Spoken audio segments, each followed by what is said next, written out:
Hey folks, I'm Srikanth and this is my Java learnings. In this journey, I took my first topic as variable creation. Initially, I create a main package, main class, main function as well. For creation of variables, first we need to know about data types. You can take this picture as a reference for data types. Initially, we start with integer data type with a variable assignment operator and the value is 15. Now we can display the integer value by using output statement system.out.println. It display the 15. So integer value is displayed perfectly. Now we can move on to float data type. For that, by changing data type as float, variable name as a1 and give the value in decimal point. On previous code, you can display the float value. If you want to use the more number of values after the decimal point, you better to move on to the double data type. To print the double value, you just use data type as double in lowercase. Now we can successfully print our double value. Similarly, if you want to store more number of round values in a single variable, you better to use long data type. Then you can successfully print the long values. Now we ready to learn about char data type. It is used to store only one character enclosed by single quotes. By the use of output statement, we can display the single character in the console. The next step to the character is string, in which we can store collection of characters in a single variable instead of single character. So we successfully print our string value. Java is also support boolean values such as true and false. To display boolean value, you just write the data type as boolean. Yeah, we successfully displayed the boolean value. Okay, just wrap up guys. In this lesson, we learn about integer data type, float, double, long, character, string and boolean data types. Alright, I will see you at the next lesson. Hey everybody, I'm happy to see you again. In this lesson, we're gonna learn about how to swap the two values by using temp variable. To swap two values, first we need three variables, typically a, b and temp. Let's create it in integer data type. We know the assignment operator works from right to left. So let's store a value in temp variable. Now a is empty, so store b value in a variable and finally store the temp value in b variable. By using output statement, we can identify whether our swapping is working or not. Let's check it. In our code, the a value is 10, b value is 20 and in console a value is 20, b value is 10. Yeah, it is working ridiculous. Alright, that's how to swap two values. I will see you in the next lesson. Hey everybody, again this is me. In this lesson we gonna learn like how to get the input from user. To do that we need to import the package named java.edu.scanner and to access that package we need to create a statements like scanner variable name is equal new scanner open parenthesis system dot in closed parenthesis semicolon. Then I create an output statement with a string named what is your mobile brand. And listen closely guys, the upcoming statement is very important to get a input from user. Create a new string variable brand equal and use already created variable, that is variable 1 dot next line open parenthesis close parenthesis semicolon. Then again I create another output statement with a string as the obtained information about your mobile brand is plus the user input which is stored in the brand variable. Now we click the run button. In console it asks me what is your mobile brand and my mobile brand is Samsung. After clicking enter, it automatically display my mobile brand as Samsung. Just wrap up guys, initially we created, that is imported the package and this variable creation and finally use that variable again. Take this picture as a reference because based on what type of input you are expecting from your user, we need to change our method. Alright, we will meet at next lesson guys. Hey everybody, I hope you are doing well. In this lesson, we gonna learn about operands, operators and expressions. I think this may gives more details about those topics like operand operator expression. Now we initialize the integer value a is equal to 15 and the expression a is equal to a plus 100. And by the use of output statement, we can see the output in the console. Obviously, the output is 115. Similarly, we can create a double variable b is equal to 12.556 and the expression b is equal to a plus b semicolon and the output statement. The output statement display the output as 127.556. Yeah, it is accurately correct. If you want to add only one value with given value, we can use unary operator such as plus plus. Similarly, minus minus used for decreasing one value in given value. Due to the change which we made, so the output will be changed. And as sure ways you can perform multiple operations like using modulo operator and etc. Here I given 15 modulo 3, the remainder will be 0. At the same time 15 modulo 2, the remainder will be 1. So I will meet you at the next lesson, guys. Hey everybody, let's start our lesson. In this lesson, we're gonna learn about methods in math class. To perform whatever the math operation, we need at least two variables. So let's create A and B variable. At the end, we have to create another variable named C for storing the result of math operation. Here we're gonna identify which one is the maximum value. So after entering the output statement, we can identify B value is higher than A. At the same time, we can also identify the minimum value by entering minimum function in math class. So the minimum value is 15. Now we're gonna convert the double value as round value. For that, first we need double value. So change the data type from int to double. Now we ready to obtain the round value. By using round method in math class, we can convert the double value into round value. So 15 point something is converted into 15. Similarly, the floor function is also does the same thing. Okay, it's time to know about ceil method. It is also used to round the value, but it converts 16 instead of 15. Math class is also provides the square root method. By using square root method, we can identify the square root value of a. So the value is 3 point something. So these are the methods in math class. See you soon, guys.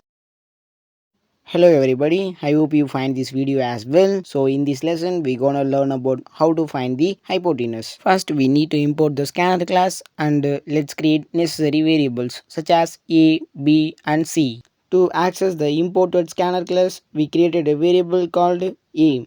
So to get the input from user for those two sides of rectangle, we are using two output statements. The first output statement is used to get the value of one side of rectangle and another one for getting the another side of rectangle. Here we need to find the value of third side of rectangle. By using this formula, we can find out the hypotenuse value. So this is the original formula. Now we can put it in our coding. After writing the hypotenuse formula, we can print it to view the result. Here after running the code which we previously written, then it asks to me like enter the value of A. Let's say 12. After entering the value of B, we can easily get the value of hypotenuse. So this is how to find the hypotenuse value. See you soon, guys.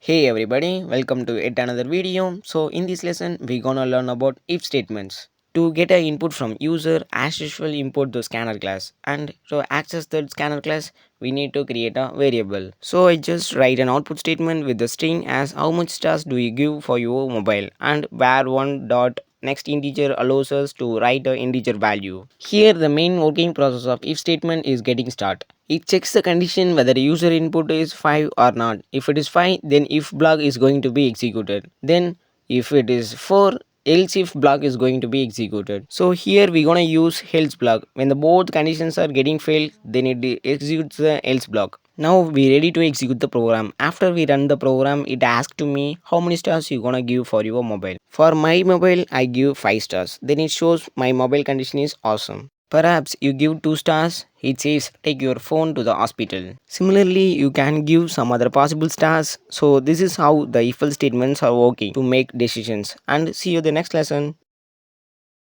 Hey everybody, I hope you are doing well. So in this lesson we're gonna learn about how to generate the random values. So first we need to import the class named java.idle.random. To access the imported class, we just created a var1 variable. To create an integer random value, use that created var1 variable followed by next integer. Similarly, use that var1 variable followed by next float function to the generation of float random values, and as it is for long and boolean. Finally, we use the output statement for each data types to check whether it is generates the random value or not. After clicking the run button, we can see it is generates the random value in integer, float, long and boolean data types. Random class is also allows us to fix the limit for each values except boolean. So after fixing the limit as 10, it display the value in between 10. So yeah, this is how to generate the random values, and see you soon, guys. Hey everybody, now let's discuss about such case statements. Instead of multiple if statements, we can use this. Okay, first up we need to set up the scanner class and create variable to access it and use that variable to get an input from user. To create a switch case statements, use the keyword switch followed by variable which contains or store the user input. If user enter the input as coffee, then it executes the following output statement. If user input will be egg, then it shows the egg is available. Similarly for chicken and soup, except those possibilities, user gives any other inputs. For encountering this conflict, we are using default statement. Don't forget to add break statement for all cases. Now we execute the code. If I give the input as coffee, egg, chicken or soup, then it executes the output statement based on respective input. If not user input is existed, then default statement takes place. So that is how to create the switches, and see you at the next lesson, guys.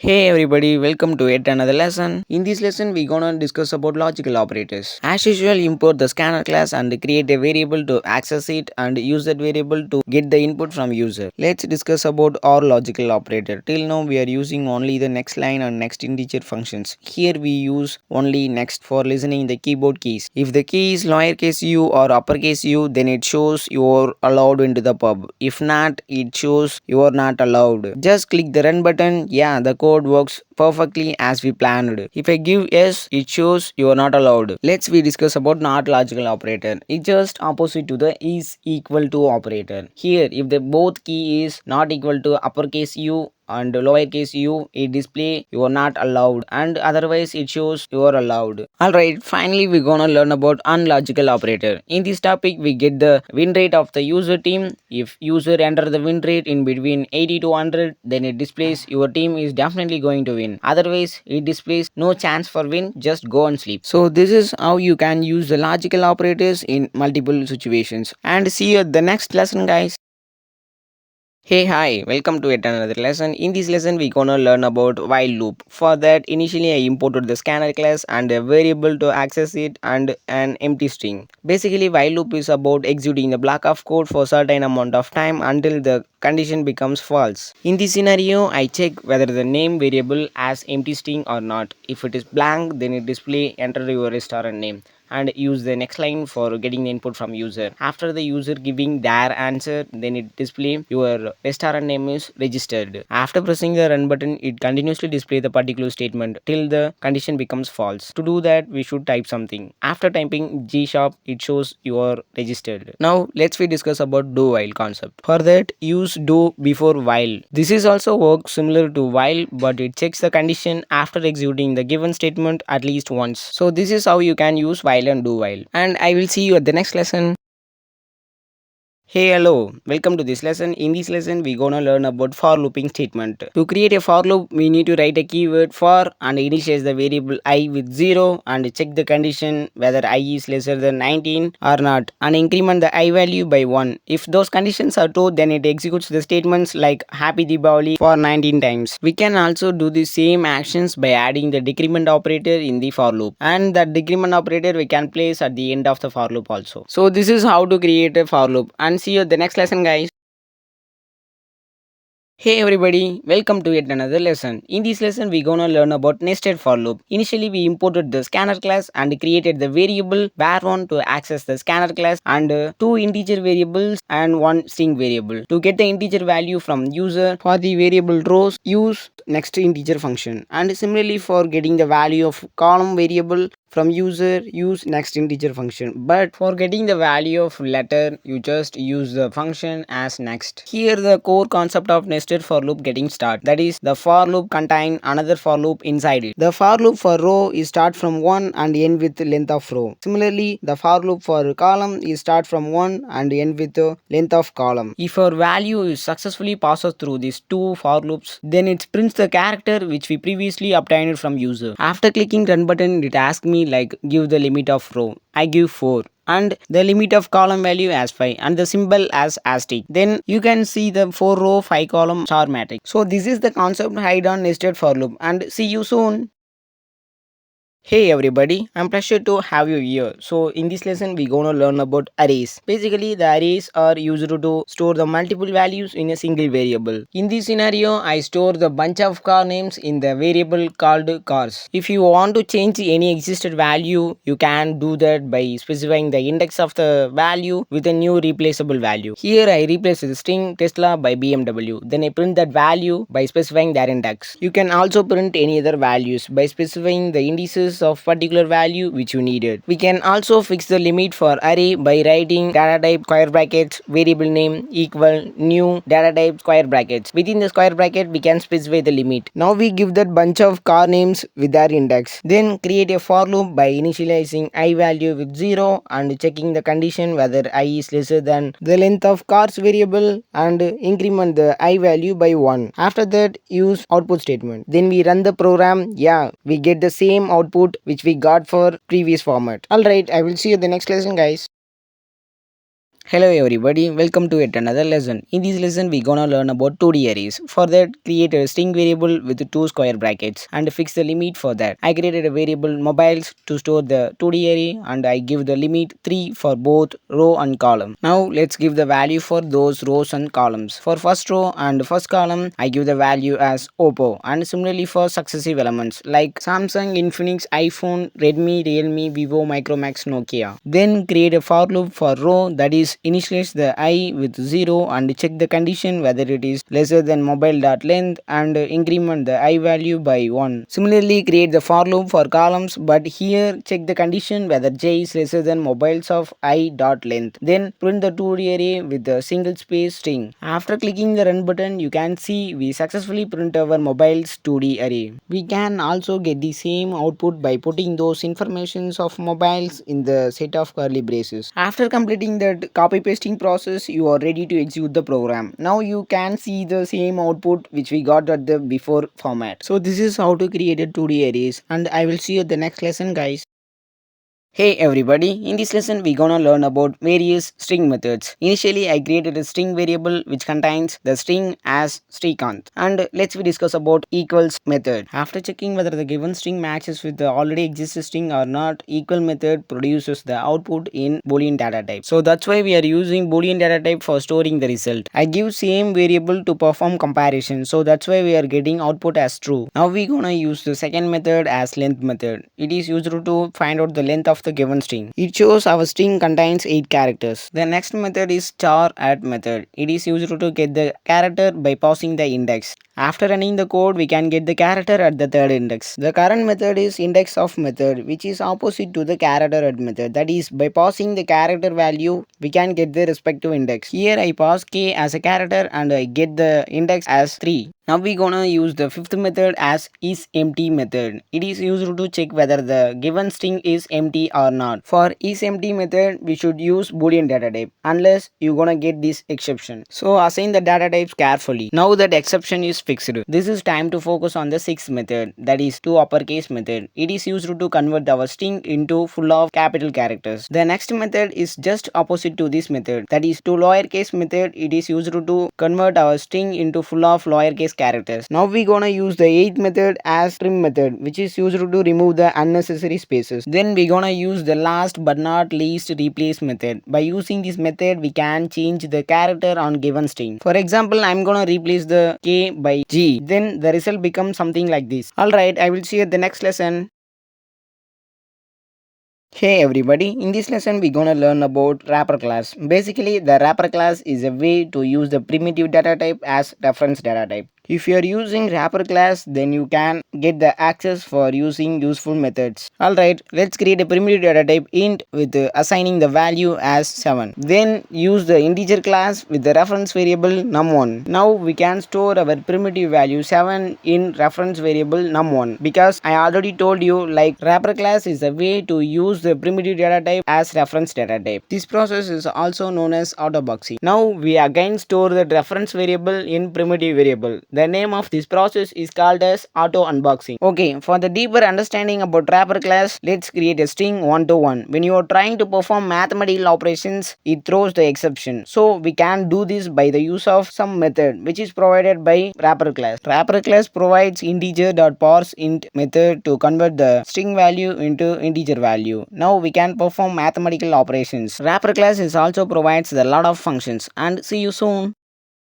Hey there, welcome back to yet another lesson. In this lesson, I will walk you through the array list concepts. Basically, the array lists are the resizable array, that is, you can add or remove the elements. In our code, to use the array list concepts, we should import the java.util.arraylist class. After that, use the keyword as arraylist followed by wrapper class string variable name equal new arraylist wrapper class string followed by pair of parentheses and semicolon. Then, using add method, we can store the bunch of values in vegetables variable. Here I added the 4 strings, that is carrot, pumpkin, drumsticks and bottle gourd. Let's create a for loop by initializing I with 0 and check the condition whether I is lesser than size of vegetable variable and increment the I value by 1. Then use the get function in output statement to display the added values. After execution, you can see the output as strings which we added at initial stage. Array list is also provides the set function to replace a string by specifying the indices and remove function to remove the existing string. Now you can see in the console the carrot and the pumpkin vegetables are not there. So this is how you can use the array lists, and I will waiting for you at the next lesson, guys.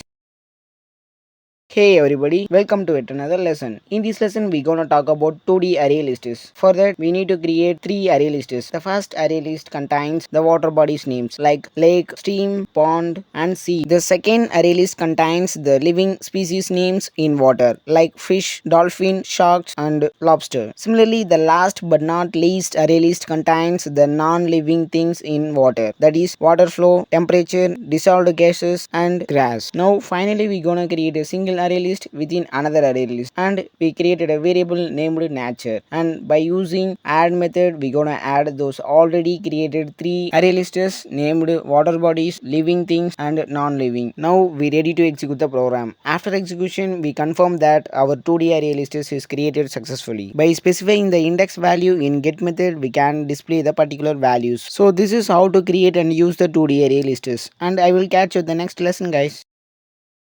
Hey, what's up everyone? I am back with yet another lesson. In this lesson, we're gonna fight with for each loop concepts. Basically, for each loop is used to iterate through the elements in array or collection. Alright, let's create an array with animal names such as cat, goat, cow, dog. Then create a for each loop. Here, initially we're gonna use the data type as string, then index as I and colon and the name of the array. Okay, now create a output statement for displaying the strings existed in animals array. Let's do the same for array list. First up, import the array list class and create an array list with the name of animals and add those name of animals in animals array list. Now we ready to execute the program. After execution, you can see we get the same output which we got for animals array. So this is how to use for each loop for both array and array lists, and I will catch you later.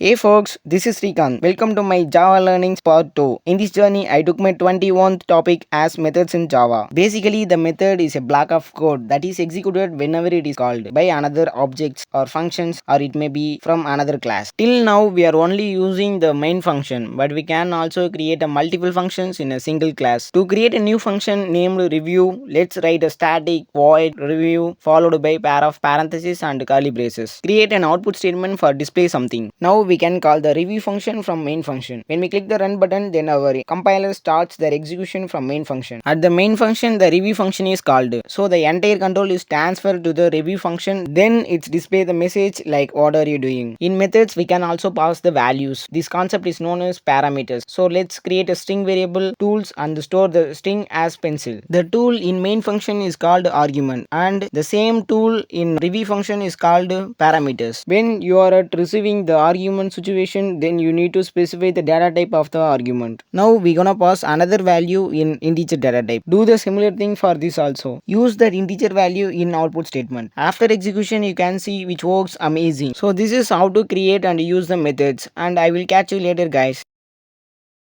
Hey, what's up, future developers? I'm back with yet another awesome topic. So, in this lesson, we're gonna learn about return types. First up, I'm gonna create a method named add. Here, I used static int instead of static void because when you want to return something, then you should use that int data type on the declaration of method. Then, I write a simple expression c equal a plus b in add method. Here, I'm gonna return the int value c. Now, I'm gonna pass the value of a and as well as the value of b. Then, I call the add function with an arguments a and b by the help of variable c. Then using output statement we can see the result, that is the addition of 100 and 155. In add method we should add those arguments as parameters. As usual the output will be 255. We can also get the same results by calling the add function directly at the output statement. Similarly in add function we can directly return the expression to achieve the same result. So this is how to create and use the return types, and I will catch you later.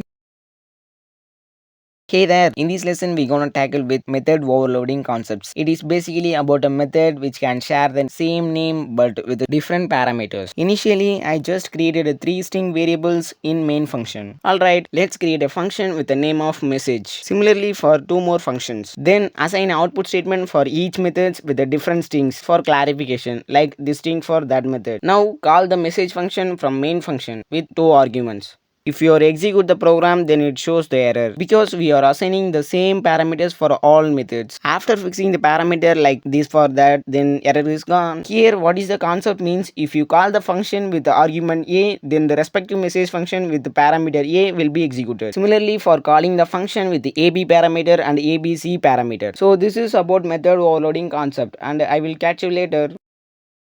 Hey everybody, glad to see you in yet another topic. In this lesson, we're gonna learn about importance of printf word in output statement. First up, just create an output statement with some string, and at the end of the string, that is after closing the double quotes, put the comma symbol followed by some integer value. Use %d at some particular place within the string because on that particular place, we're gonna display the already existed, that is entered value. If I click the run button, it shows some error because if you are using %d in your output statement, then you should have to use printf instead of println. Now the error is gone and 19 is displayed after my name. Similarly, let's discuss about like how to display the other data type values. For that, I created some variables to store the values of boolean, string, double, char and integer data types. Then use %b in an output statement for displaying the boolean values. Here you can see the boolean values displayed on the console. Alright, let's move on to the string data type. To display the string value, you should use %s on the output statement. Now you can see the string value is also printed successfully. Okay, do the similar thing for double data type. For displaying the double value, you should use %f on the output statement. Yeah, we get correct output. Now we ready to display the character data type. For that, you should use %c on the output statement. So yeah, it is also works very well. We already displayed the integer value, so see that again for reference. So again we display the integer value successfully. Now let's discuss about how to add the spaces in the string value. For that, I just created a new string. As usual, we're gonna use %s for displaying the string value. But here we have to put some integer value after percentage because that integer value determines how many spaces we're gonna display on the console. In our code, I give 20 and on the console also it displays 20 spaces. And do the same thing for adding the spaces for other data types. And in addition, by putting 0 before the integer value, you can display the bunch of zeros before the double value. So this is why we need to use the printf in our output statement. And I will see you at the next lesson.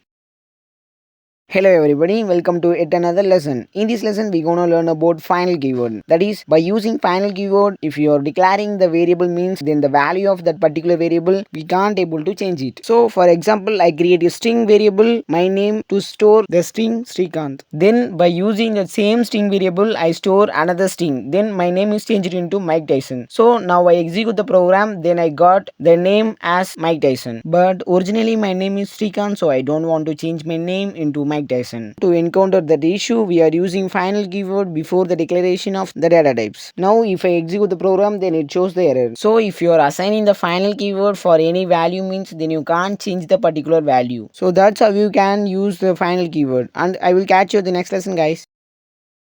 Hey innovators, welcome back to yet another lesson. In this lesson, we're gonna learn about objects. Till now, we used only one class, but in this lesson, I gonna create another class as phone. On the phone class, I created bunch of variables with respective data types, such as four string variables, namely name of the mobile, brand of the mobile, sub brand of the mobile, and color of the mobile. Finally, OS of mobile. One integer variable for storing the model of the iPhone, and similarly double variable for storing the price of the phone. Then we gonna create two functions. First up, let's create by function. When we call the by function, then the following output statement is going to be executed. Similarly, if we call the leave function, then the respective output statement is going to be executed. We can also create the class like this, that is at the end of the main class. Here the main concept of objects taking place. That is, to create an object you need to follow the syntax as the name of respectable class, variable, equal, new, again the name of particular class that we need to use. Now by using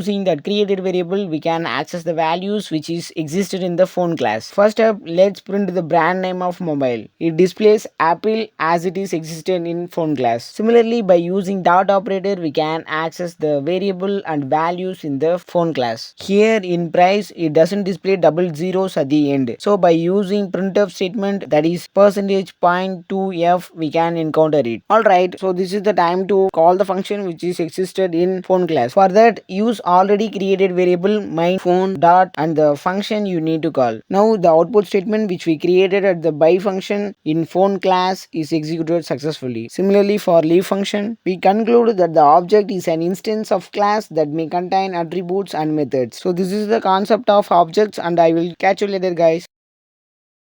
Hey future developers, I glad to see you at yet another lesson. In this lesson, we gonna learn about constructors. Constructors are the special method that is called whenever the object is created. Now we gonna use two classes, typically the main class and phone class. To create a constructor, just use the name of the class followed by parentheses. Then I created a three parameters such as brand, model, and quality. After that, declare those variables outside of the constructors. Then create an object in main class to access the variables in phone class. Now we ready to pass the values of variables which is existed in phone class. Initially I give the brand of phone, then the model of the mobile, and finally the quality of mobile. To access those passed values from main class, we need to write this keyword dot operator variable name equal variable name in phone class. Similarly for accessing the value of model and quality variable. Now by mentioning the object created in main class dot variable name which is in constructor, we can display the value of particular variable. Similarly for displaying the value of quality variable. Now we try to pass the new details such as mobile name as Vivo, model is 35, and finally the quality is perfect. Now we should change the object name in output statement. Then you can see the output in the console. So this is how to create and use the constructors in your code, and I will see you at the next lesson, guys.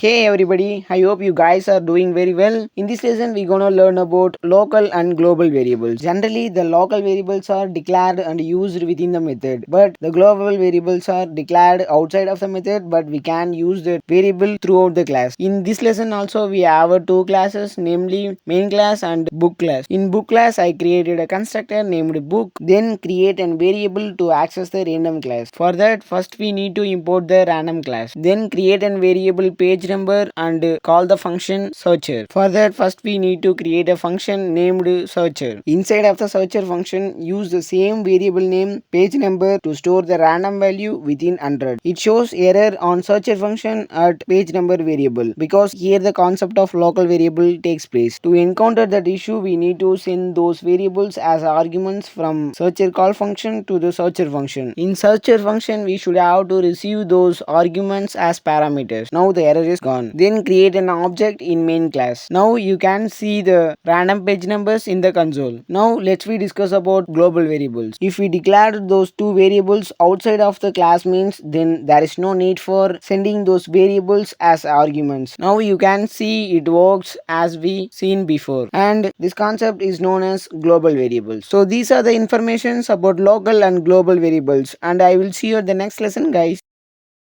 Hey there, welcome to yet another lesson. In this lesson, we're gonna learn about constructor overloading. The concept of constructor overloading is same as method overloading. That is same constructor's name but different parameters. This lesson is also contains two classes, namely main class and trip class. In trip class, create a constructor trip with the parameters as documents, money, electronics, and clothes. Then declare those parameters as variables outside of the constructor. Now to access those variables, we need to create an object in main class. Then pass the values of those variables in the object. By using this keyword, we can access those values from the main class. Then in output statement, by mentioning name of the object in main class, dot operator, and the name of the variables in trip class, we can display the values which we want. Now you can see the output in the console. If we pass only 3 values means then it shows error. To encounter that error, we can use that constructor overloading concept. That is, we gonna create another constructor with the same name but without class parameter. Now the error is gone and the class values becomes null. Similarly, created 3 more constructors to handling the errors when we reduce the count of parameters significantly as 210. Finally, it remains null for all when we doesn't pass a single value. So this is the concept of constructor overloading, and I will see you at the next lesson, guys.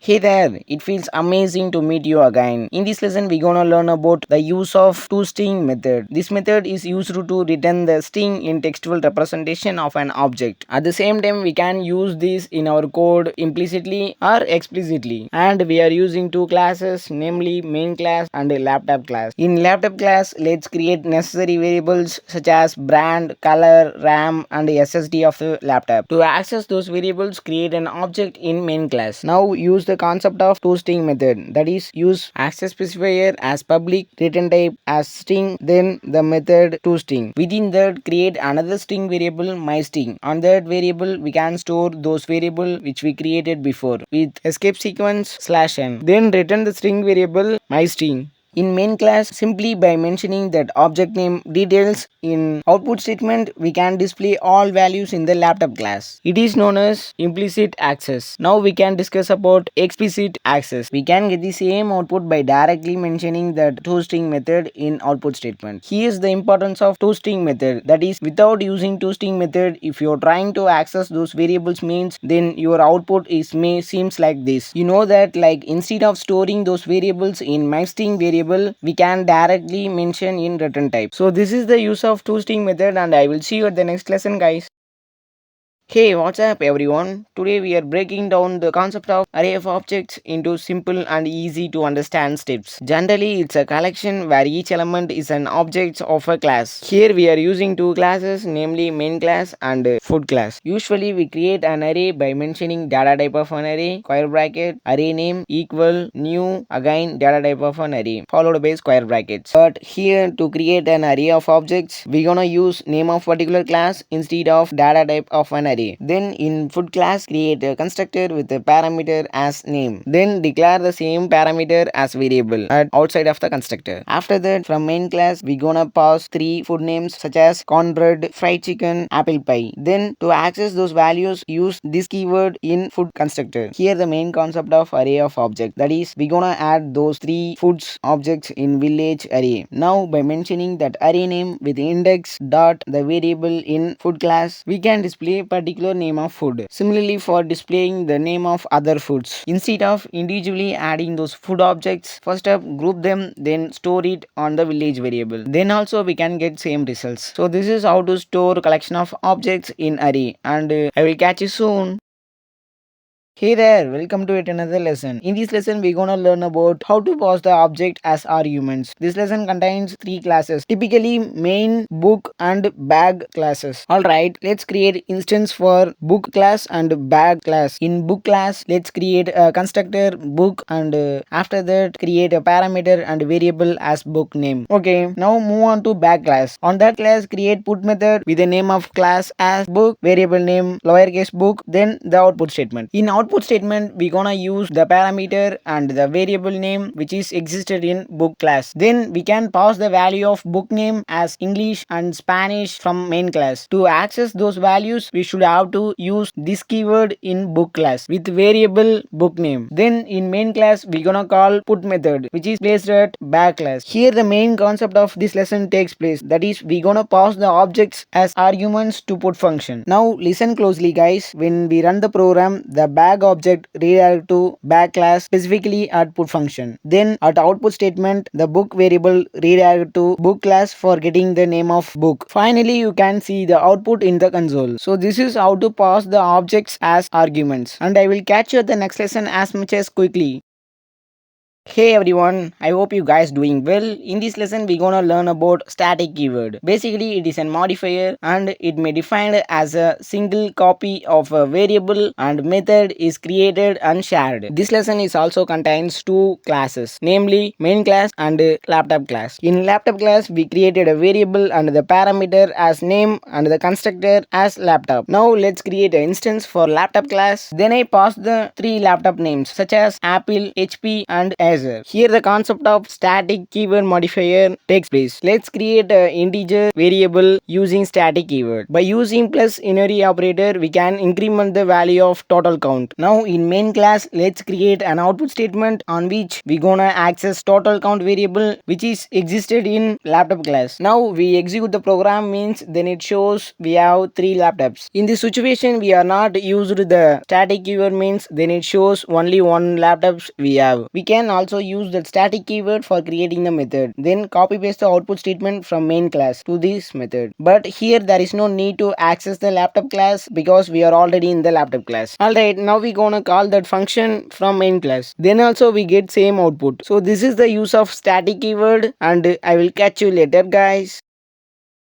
Hey there, welcome to yet another lesson. In this lesson, we're gonna learn about inheritance. Basically, it is a process where one class acquires the attributes and methods of other class. This lesson contains four classes. Typically, the main class, animal class, turtle and horse class. Now, in animal class, let's create two methods such as run and stop methods with output statements. Listen closely guys, here's the concept of inheritance takes place. That is, in turtle class, we're gonna add extends keyword followed by name of the class which we want to inherit from. Similarly, for horse class. Now create an instances for turtle class and call the run function. If we run the program, then it shows animal is running. But if we go for turtle class, nothing is there. So how it works? It happens due to the inheritance concept. Assume the situation, we want to use some methods but it is already existed in another class. Then we simply inherit that class. Alright, similarly create instances for horse class. But here we gonna call stop function. Then you can see in the console, it shows the animal stopped there running. Okay, now create string variables on both turtle and horse class. Then in main class, use the instances of both turtle and horse classes to display the speed of turtle and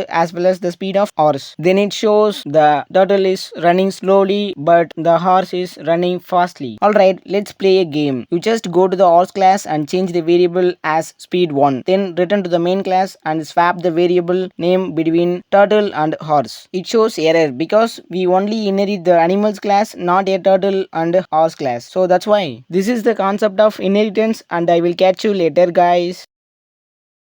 Hey there, welcome to yet another lesson. In this lesson, we're gonna learn about method overriding. Basically, it is a process of declaring a method in a subclass which is already present in parent class. This lesson contains three classes, typically main class, shapes class, and square class. In shapes class, let's create a function named sides with output statement. To access this method from square class, let's add extends keyword followed by name of the class which we want to extend from. In main class, let's create instance for square class. Then call the size function. If I execute the program means then it displays output statement of shapes class. Here the concept of method overriding takes place. That is, we gonna copy paste the size function in square class but with some alterations in output statement. So the size function is changed at square class. This is called override. Now if I call the same size function in square class means then it shows different message. Now we gonna create separate instance for shapes class and call the same function. Then it shows the message in shapes class. So this is the basics of method overriding concepts and I will catch you later guys. Hey everybody, I hope you guys are doing well. In this lesson, we're gonna learn about super keyword. It may refers to the super class of an object. This lesson contains three classes, typically main class, original photo class, and copy photo class, which is extended from original photo class. In original photo class, let's create variables such as size and color. Then create a constructor by putting those variables as parameters. Similarly, in original photo method, let's create some other variables such as copy miss and is it copy. Then create a constructor by putting those variables as parameter. Then create a instance of an copy photo class. Wait a second, we have to add the variables which is existed in original photo class as parameters in copy photo class. Now in main class pass the values of those parameters. To access those positive values, use this keyword in original photo class. Then here the concept of super keyword takes place. That is generally to access those positive values we are using this keyword. But due to the concept of super keyword, we just use super keyword with the needed values of variable. After that, use output statement for each variable to check whether our code works very well or not. Yeah, it works very well. Alright, in original photo class, now we gonna use toString method to return the value of size and color variable. Now copy paste the toString method from original photo class to copy photo class. But here no need to add the size and color variable again. Instead of that, we just use super keyword dot toString method. But additionally, we have to return copy miss variable and is it copy variable. Now in main class, pass some new values and using output statement call the toString method. Then we get desired output. So if you want to use something from super class means then just use super keyword. And we will meet at next lesson, guys. Hey, what's up everyone? I'm back with yet another awesome topic. In this lesson, we're gonna learn about abstract keyword. By using abstract keyword, if you're created any class means then don't create instance for that. And if you're using abstract keyword for the creation of method means then don't put any implementation within that. This lesson contains three classes, typically main, balloon, and shapes class, which is inherited from balloon class. In main class, let's create instance for both balloon and shapes class. Then here the concept of abstract keyword takes place. That is, we're gonna use abstract keyword in balloon class. Similarly, create a method using abstract keyword in which due to the use of abstract keyword we can't able to put any our implementations, but Java allows us to override that method. So by putting output statement in that air method we gonna override it. Now in main class by using instance of shapes class we gonna call air function. Then you can see the particular string is executed successfully. So this is the basics of abstract keyword, and I will waiting for you in the next lesson, guys. Hey there, welcome to yet another lesson. In this lesson, we're gonna learn about access modifiers. It has four possibilities. First up, no access modifier. It is only visible within the package. Then public is visible to all packages. Protected is only visible to inherited class. Private is visible only for particular class. This lesson contains two packages, namely A, that is animals, and B, that is shapes. In a package A, it has two classes, lion and tiger. Both are used import statement to access all kind of things from package B. Similarly, in B package, it has two classes, namely square and circle class. Here also both are using import statement to access all kind of things from package A. In B package at circle class, let us create a string variable and try to access it from A package at line class. For that, we need to create an instance of circle class and a output statement. Then it shows error, that is wheel variable is not visible. To encounter that error, we just put that main function in B package at square class. Then you can see it shows desired output. Now let's create another string variable in circle class by using public access modifier. Then put that main function again in line class. Here replace coin instead of wheel. Then you can see it shows the message in circle class. Because public access modifier it is visible to all packages. By using protected access modifier we gonna create another string variable in circle class. If you are trying to access it from line class it shows error like traffic light variable is not visible because it is visible only for inherited class. So copy paste the main function from line class to circle class, and similarly variable declaration from circle class to line class. Then you can see the output like traffic lights are circle shapes. So arrange all kind of things to previous state. Now we gonna create another string variable by using private access modifier in circle class. If you are trying to access it from line class means then it shows error because it is only visible for circle class. So these are the basic informations about access modifiers, and I will see you at the next lesson, guys.